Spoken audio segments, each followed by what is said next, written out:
La semaine dernière, donc c'était le dimanche de Pentecôte et je vous ai partagé le texte bien connu d'Actes chapitre 2 et j'avais dit en, je ne sais pas comment on appelle ça, comme un teaser un peu, j'avais annoncé aujourd'hui je continuerai à parler de ce Saint-Esprit promis par Jésus et je vous avais dit qu'on ferait ça dans le texte de Jean, l'évangile de Jean au chapitre 14.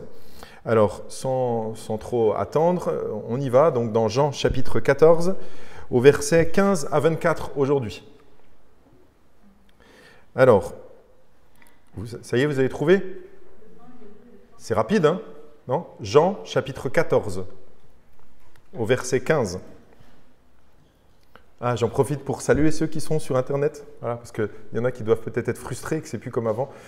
Mais voilà, on pense à eux quand même. Donc Jean, chapitre 14, verset 15. « Si vous m'aimez, respectez mes commandements. Quant à moi, je prierai le Père, et il vous donnera un autre défenseur, afin qu'il reste éternellement avec vous, l'Esprit de la vérité, que le monde ne peut pas accepter parce qu'il ne le voit pas et ne le connaît pas.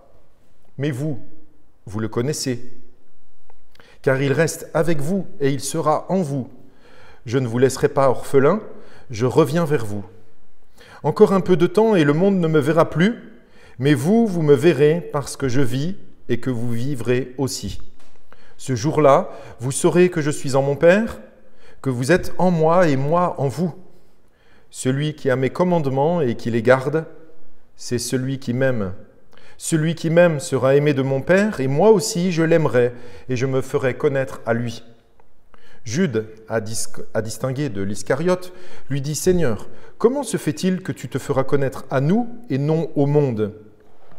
Jésus lui répondit « Si quelqu'un m'aime, il gardera ma parole, et mon Père l'aimera. Nous viendrons vers lui, et nous établirons domicile chez lui. Celui qui ne m'aime pas ne garde pas mes paroles, et la parole que vous entendez ne vient pas de moi, mais du Père qui m'a envoyé. » Le premier thème que je vais aborder dans cette prédication, c'est un thème, c'est quelque chose qu'on retrouve à plusieurs endroits dans ce passage, c'est que aimer Jésus, ça correspond, c'est égal, c'est la même chose que respecter ses commandements, lui obéir en fait. Jésus le dit très souvent, et ça m'est arrivé plus que d'une fois de prêcher sur des textes où Jésus dit qu'il ne faut pas se borner à écouter ce qu'il dit, mais qu'il faut aussi le mettre en pratique. Il faut écouter et mettre en pratique. Sinon, ça ne sert à rien en fait.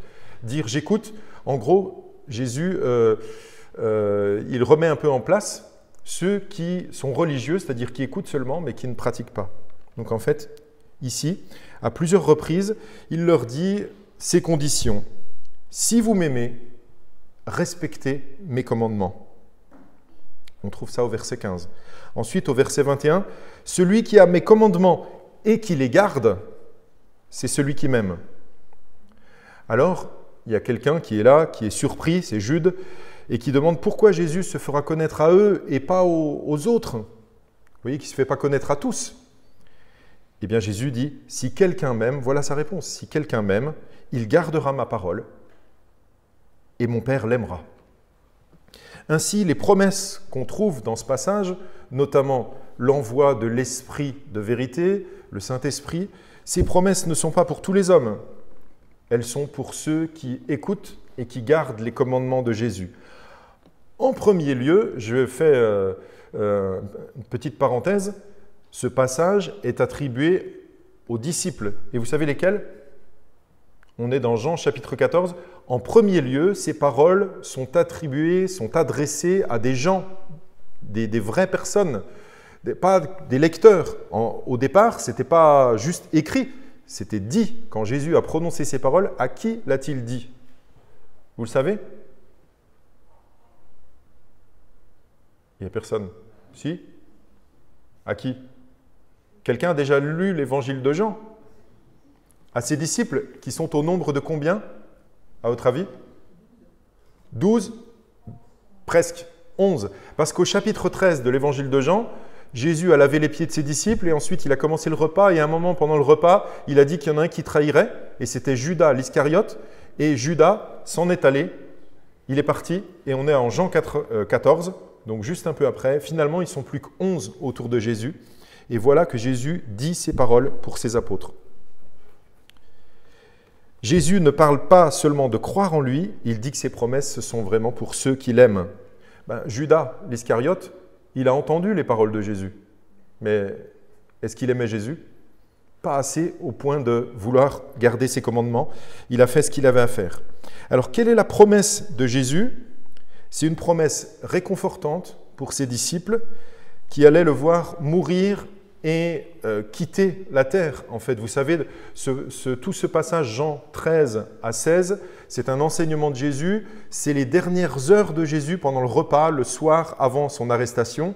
Ensuite, il va mourir, ressusciter, puis il y aura ce temps où il va se présenter à ses disciples de temps en temps, mais vous remarquez qu'il ne sera pas toujours avec eux, de temps en temps il apparaîtra, et puis il ne sera plus là, il apparaîtra encore, et un jour, à l'ascension, il va être enlevé de leurs yeux, ils ne le verront plus. Il y a la promesse de son retour, mais ici, donc, c'est son dernier enseignement. Et alors, justement, pour les réconforter, il leur donne une promesse. Et s'ils n'avaient pas eu cette promesse, je pense qu'ils auraient été vraiment hyper découragés. D'ailleurs, ils l'ont été, parce qu'ils n'ont pas tout compris du premier coup, mais ils étaient vraiment déçus, ils ne savaient pas comment faire. Jésus leur promet, vous avez vu dans ce passage, un autre défenseur. Il dit qu'il ne les laissera pas orphelins, il leur promet un autre défenseur. Certains d'entre vous, les plus anciens, dont je fais partie, en âge, je veux dire, ont eu l'habitude d'entendre ici qu'il était question d'un autre consolateur. Qui a déjà entendu ça? Je vous enverrai un autre consolateur. Il y en a qui ont déjà entendu ça ou pas? Dites-moi, que je vois qui sont les plus anciens. Il y en a pas? Si, Jean-Marc, oui, forcément. Ouais. Il y en a d'autres? Oui, un autre consolateur. C'est parce que c'est la Bible second, en fait, qui utilise cette expression. Jésus dit « Je vous enverrai un autre consolateur ». Alors, j'ai regardé les différentes Bibles en français ou en anglais qui existent actuellement, et je vais vous dire ce qui est dit. Jésus, il parle donc, on a lu dans ma version, la second 21, un autre défenseur. D'autres ont un autre consolateur. D'autres ont une autre aide. Ça, c'est la New American Standard. Waouh, ça le fait, non? Ensuite, il y a « Je vous enverrai quelqu'un d'autre ». Alors là, c'est une traduction qui ne se mouille pas trop. « Je vous enverrai quelqu'un d'autre ». C'est la Bible en français courant. La Semeur dit « Je vous enverrai un autre défenseur de sa cause ». La Semeur en ligne sur Internet, elle dit « Je vous enverrai un autre défenseur en justice ».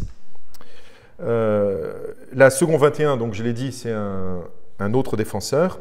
Et alors, il y en a qui peut-être s'embêtent un peu moins, qui ne prennent pas trop de risques dans la traduction.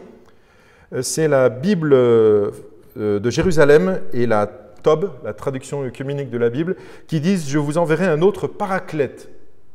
Vous voyez ce que c'est, raclette? Ce soir, on fait raclette. Eh bien, on fait paraclète. Non, on fait paraclète. Ici. Oui, bon. Paraclète, c'était juste pour vous rappeler le mot paraclète. Vous voyez, quand il y a raclette, c'est bien. Quand il y a paraclète, c'est pas bien. Bon, ben là, paraclète, c'est le Saint-Esprit. Et donc, en fait, ce mot-là, paraclète, ça vient d'un mot grec, paraklétos. Et ceux qui ont traduit « Je vous enverrai un autre paraclète », c'est qu'ils n'ont pas voulu traduire, mais qu'ils ont voulu transcrire. On fait une différence. Transcrire, ça veut dire qu'on reprend le mot et on le prononce dans notre langue, en gros. On enlève le os et on dit un paraclète. Donc c'est le cas, par exemple, de « Amen ». C'est « Amen » en araméen, et puis on n'a pas traduit, on a transcrit, on a dit « Amen ». On n'a pas essayé de dire, certains ont essayé de dire autre chose, mais bon, « Amen » c'est bien. Donc, Jésus promet le Saint-Esprit à ses disciples. Et pourquoi je vous dis toutes ces traductions?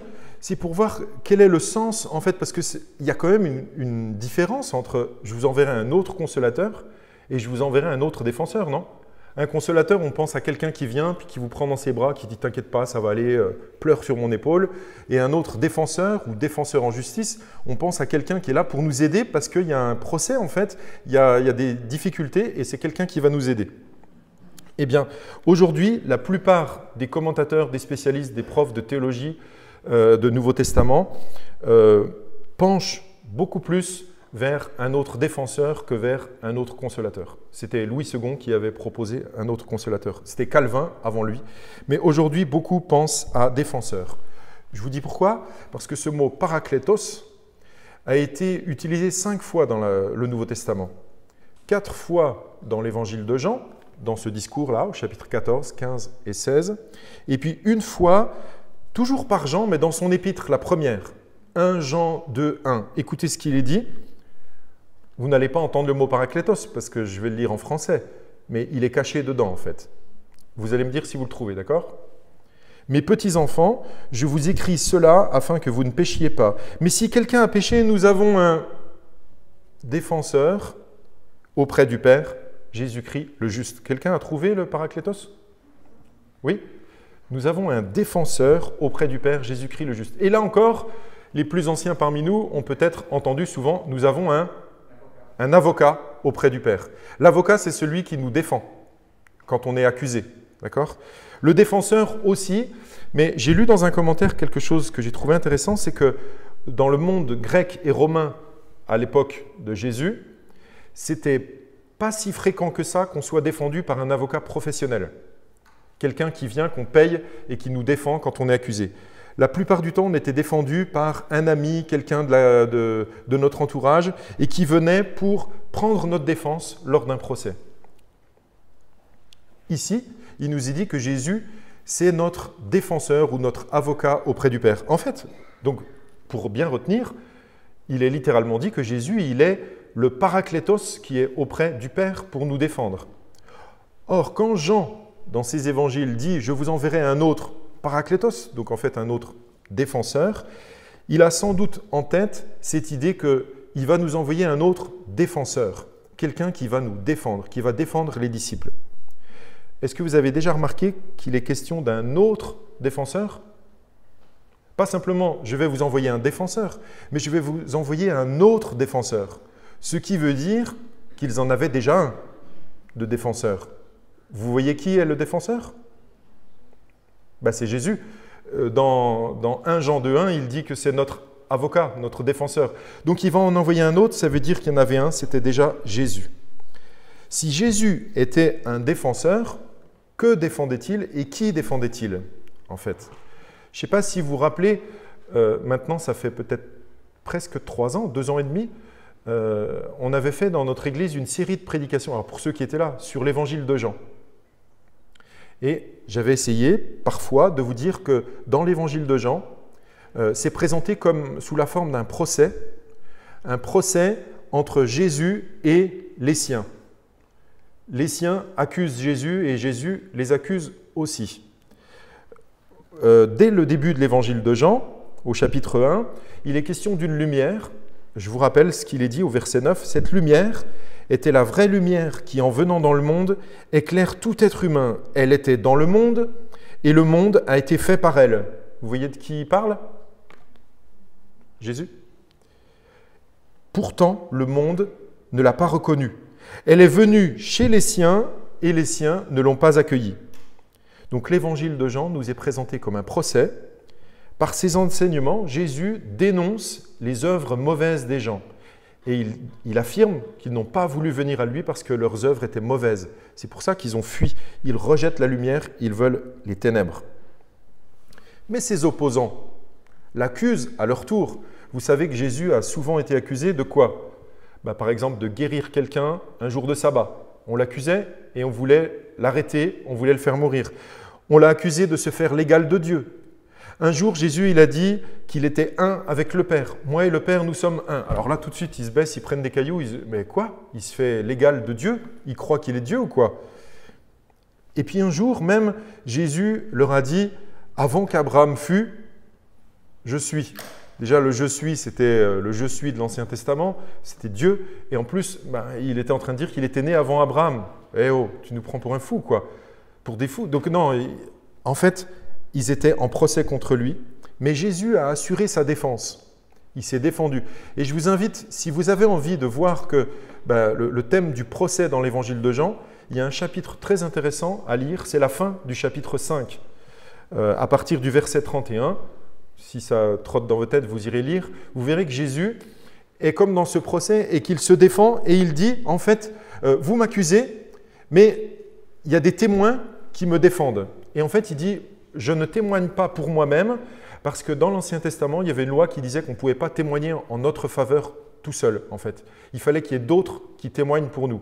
Et Jésus, dans ce chapitre 5, il dit qu'en fait, Jean-Baptiste a témoigné pour lui, Il dit que ses œuvres, tout ce qu'il a fait, les miracles, ça témoigne en sa faveur. Il dit même le Père témoigne pour moi. Et les Écritures aussi, donc l'Ancien Testament, témoignent en ma faveur.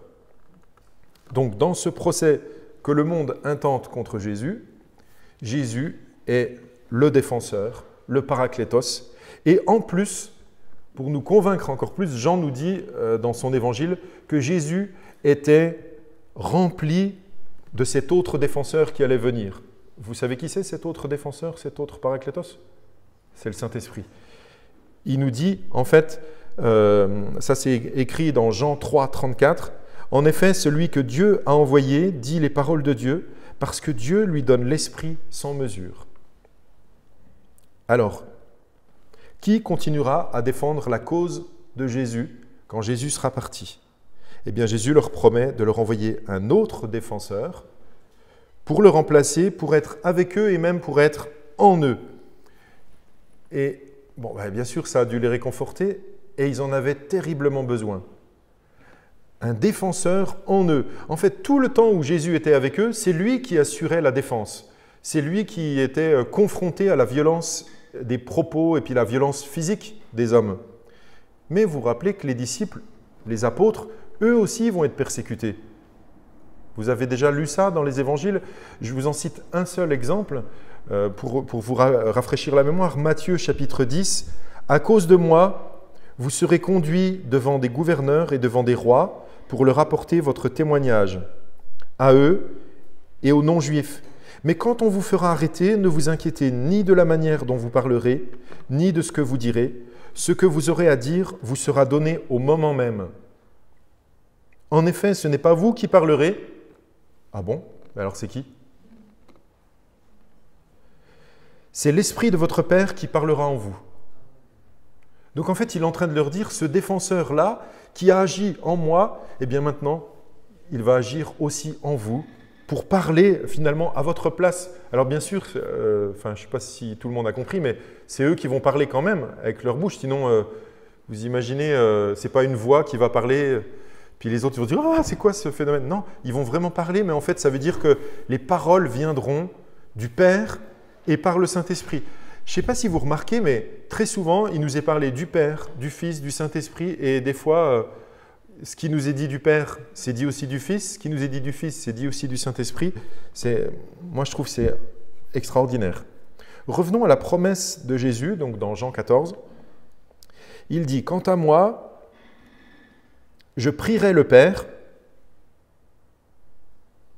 et il vous donnera un autre défenseur. » Déjà, en un mot, en une phrase, vous voyez le Dieu trinitaire, Père, Fils et Saint-Esprit. Il y en a qui disent « Non, mais Dieu, il n'y a pas Père, Fils et Saint-Esprit. » Regardez là. « Quant à moi, c'est Jésus, je prierai le Père et il vous donnera un autre défenseur, afin qu'il reste éternellement avec vous.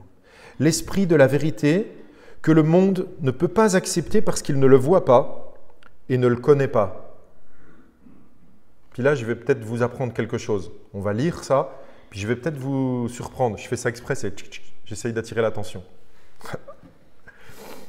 Bah oui, moi, je ne suis pas Netflix, moi. Je peux pas mettre des effets spéciaux, des trucs, donc il faut que je fasse plus. Mais vous le connaissez, car il reste avec vous et il sera en vous. Cet autre défenseur, il est aussi appelé Esprit de la vérité, il est aussi appelé Saint-Esprit. Parfois, il est même appelé Esprit de Dieu. Parfois, il est simplement appelé Esprit avec un E majuscule. Parfois même, il est appelé l'Esprit de Christ. L'Esprit de Dieu, l'Esprit de Christ, le Saint-Esprit. Jésus dit, vous le connaissez. Il dit à ses disciples, les 11 apôtres, vous le connaissez, car il reste avec vous et il sera en vous. Alors, on peut se poser la question, mais qu'est-ce qu'ils connaissaient du Saint-Esprit en fait? Parce que nous, on lit l'histoire après coup.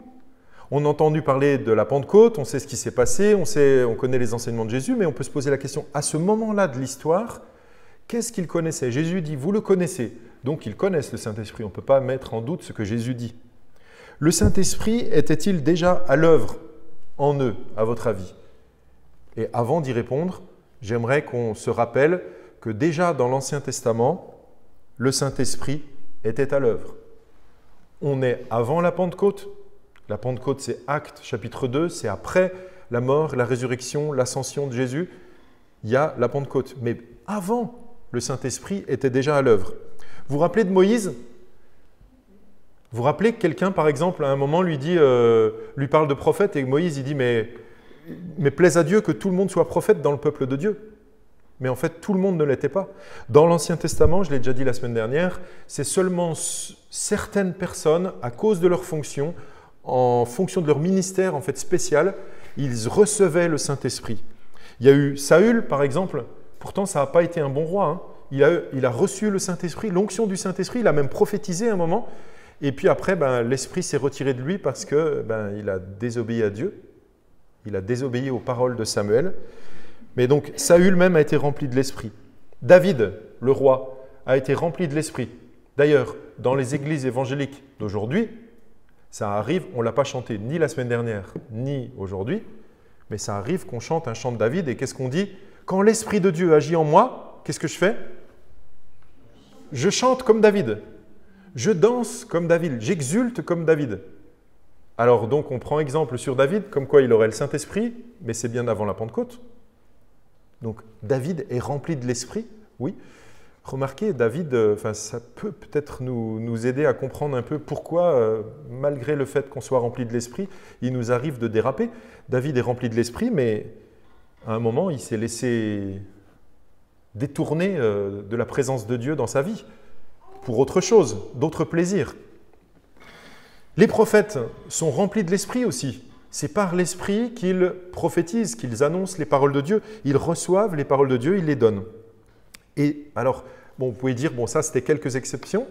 Et alors, dans le Nouveau Testament, est-ce que des personnes sont remplies de l'Esprit ? Avant la Pentecôte, je dis bien, à votre avis.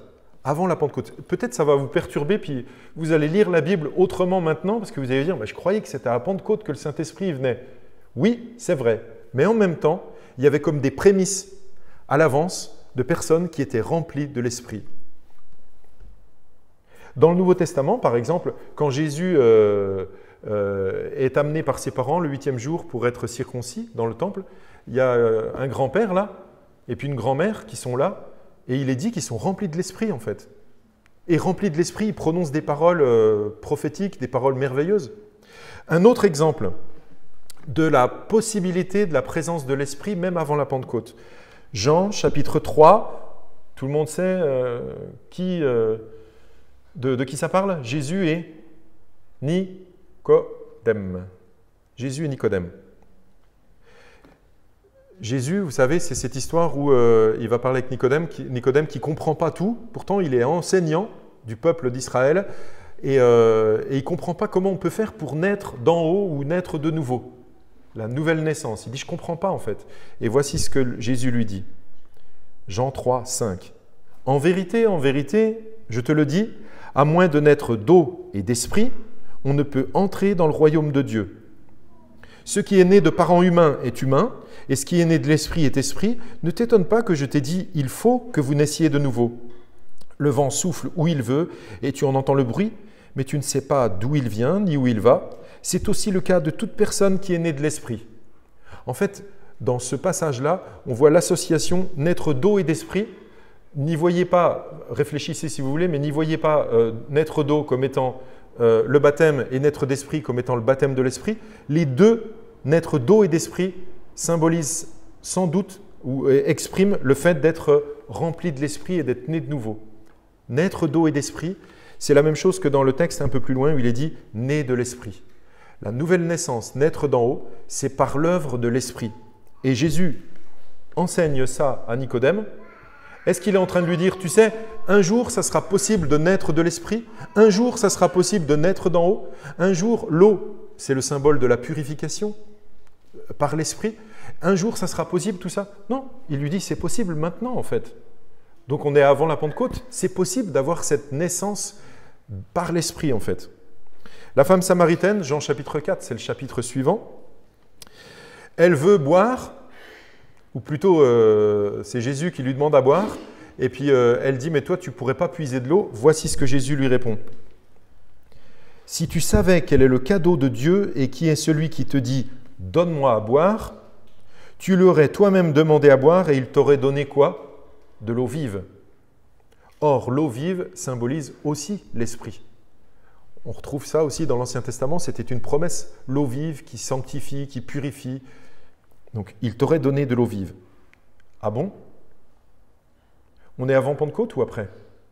On est avant Pentecôte. Est-ce que Jésus serait un menteur qui dit « Il t'aurait donné de l'eau vive, mais en fait, j'ai oublié de te dire, non, ce n'est pas possible parce que ça serait que plus tard. » Non, il dit « Il t'aurait donné de l'eau vive. » Et la femme est étonnée. Elle dit à Jésus « Mais comment tu ferais pour puiser de l'eau puisque le puits qui a été creusé par Jacob, il est profond et tu n'as pas de seau ?» Et Jésus répond « Toute personne qui boit de cette eau-ci aura encore soif. En revanche, celui qui boira de l'eau que je lui donnerai n'aura plus jamais soif et l'eau que je lui donnerai deviendra en lui une source d'eau qui jaillira jusque dans la vie éternelle. » Encore une fois, l'eau comme un fleuve, plusieurs images dans la Bible reviennent. Le fleuve, c'est le fleuve de l'Esprit en fait. On est avant la Pentecôte et Jésus propose cette nouvelle naissance par l'Esprit. Dans l'Ancien Testament, le Saint-Esprit était, il reposait, il venait, il habitait certaines personnes à cause de leur fonction. Mais dans le Nouveau Testament, je vous le rappelle, le Saint-Esprit remplit tous les croyants. Encore un exemple, Jean 7. Bon, ça a été cité, je pense, ce matin, pendant le temps de louange. Si quelqu'un a soif, qu'il vienne à moi et qu'il boive. Celui qui croit en moi, des fleuves d'eau vive couleront de lui, comme l'a dit l'Écriture. Il dit cela à propos de l'Esprit que devait recevoir qui? Je me suis arrêté, je vais reprendre. Il dit cela à propos de l'Esprit que devaient recevoir ceux qui feraient quoi? Ceux qui croiraient en lui. Vous êtes fatigué? Il me reste 5 minutes, je crois. J'ai gardé le meilleur pour la fin du texte. Ah, il y a mieux encore? Non. Le meilleur pour la fin, c'est un Dieu présent en nous. Ceux qui croient en Jésus reçoivent l'Esprit conformément aux Écritures. Vous vous rappelez, la semaine dernière, c'était le texte à la fin. À la Pentecôte, Pierre répond à la question « Mais hommes, frères, que ferons-nous » Les gens qui ont le cœur vivement touché, ils demandent ce qu'il faut faire. Et voici ce qu'il leur dit. « Changez d'attitude. Repentez-vous. Et que chacun de vous soit baptisé au nom de Jésus-Christ pour le pardon de vos péchés, et vous recevrez le don du Saint-Esprit. En effet, la promesse est pour vous, pour vos enfants et pour tous ceux qui sont au loin, en aussi grand nombre que le Seigneur notre Dieu les appellera. » Ce don du Saint-Esprit, c'est le don de Dieu pour ne pas nous laisser orphelins. On l'a lu dans notre texte ce matin. Le don de Dieu pour ne pas nous laisser orphelins. Dieu ne veut pas que nous soyons orphelins, que nous soyons seuls. Le texte du jour, chapitre 14, montre un Dieu, Père, Fils et Saint-Esprit qui est à l'œuvre. Un Dieu, Père, Fils et Saint-Esprit qui veut habiter le cœur des croyants. Et je vais reprendre je retire certains passages de ce texte qu'on a lu ce matin et vous allez voir que c'est bien le Père, le Fils et l'Esprit qui sont à l'œuvre en nous. Mais vous le connaissez, car il reste avec vous et il sera en vous. C'est Jésus qui dit, ne vous laisserai pas orphelins, je reviens vers vous. Jésus revient vers ses disciples, mais autrement, plus physiquement. Ce jour-là, vous saurez que je suis en mon Père, que vous êtes en moi et moi en vous. Vous voyez que c'est dans un passage où il promet le Saint-Esprit, mais il dit quand même, vous saurez que je suis en mon Père, que vous êtes en moi et moi en vous. Celui qui m'aime sera aimé de mon Père, et moi aussi, je l'aimerai et je me ferai connaître à lui. Puis alors pour moi, le must, c'est mon préféré, mais alors, chacun choisit celui qu'il aime le plus. Moi, ce que j'aime particulièrement, si quelqu'un m'aime, il gardera ma parole et mon Père l'aimera. Qui n'a pas envie d'être aimé par le Père? Si quelqu'un m'aime, il gardera ma parole et mon Père l'aimera. Nous viendrons vers lui et nous établirons domicile chez lui. Je ne sais pas si vous avez entendu ça. Si quelqu'un m'aime, il gardera ma parole et mon Père l'aimera. Nous viendrons vers lui et nous établirons domicile chez lui. Dieu, le Père, le Fils, l'Esprit. Nous établirons domicile chez lui. Si quelqu'un a soif et n'a pas encore bu de cette eau, ça pourrait être le cas parmi nous ce matin, si quelqu'un souhaite ne plus être orphelin et qu'il a entendu ces appels de Jésus, ces promesses en fait, bien qu'il puisse se rappeler aussi justement les conditions de Jésus, rapportées par l'apôtre Pierre quand il dit « Changez d'attitude, repentez-vous, et que chacun de vous soit baptisé au nom de Jésus-Christ pour le pardon de vos péchés. » Et vous recevrez le don du Saint-Esprit. Et comme la plupart d'entre nous, nous sommes disciples du Seigneur, rappelons-nous ce que l'Écriture enseigne. Vous êtes le temple du Saint-Esprit. Alors remerciez Dieu pour sa présence, mais rappelez-vous aussi ce que l'apôtre Paul dit dans 1 Corinthiens 6. Ne le savez-vous pas? Votre corps est le temple du Saint-Esprit qui est en vous et que vous avez reçu de Dieu. Vous ne vous appartenez pas à vous-même, car vous avez été rachetés à un grand prix. Rendez donc gloire à Dieu dans votre corps et dans votre esprit qui appartiennent à Dieu. Amen.